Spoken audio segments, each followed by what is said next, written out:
அப்புறம் இவங்கள சொல்றாங்க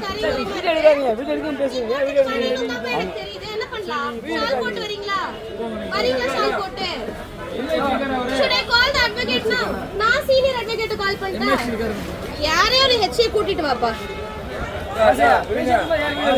அப்புறம் என்ன பண்றது? அப்புறம் ஏதாவது ஒரு கம்ப்ளைண்ட் பண்ணனும், என்ன பண்ணணும்? யாருன்னு சொன்னா கூட்டிட்டு வாங்க. நான் வெயிட் இட்ஸ் ஓகே, பரவாயில்ல. வேற வேலை எல்லாம் பெருசா இல்ல, கூட்டிட்டு வர சொல்லுங்க. நான் சீனியர் அட்வொகேட்ட கூப்பிடுறேன். வேறனா வாங்க. யாரையும் கூப்பிடல. இங்க டிஸ்ட்ரிக்ட் கோர்ட் வரைக்கும் போங்க. இல்லனா இந்த மாதிரி ஏதாச்சும் உங்களுக்கு சொல்லிருக்காங்களா இந்த மாதிரி அசம்பாவிதம் யாராச்சும் வந்து? ஆனா இப்ப கோர்ட்ல ஏதாவது கம்ப்ளைண்ட் பண்ணா என்ன சொல்றது? நான் இவங்க பண்ணுவாங்க.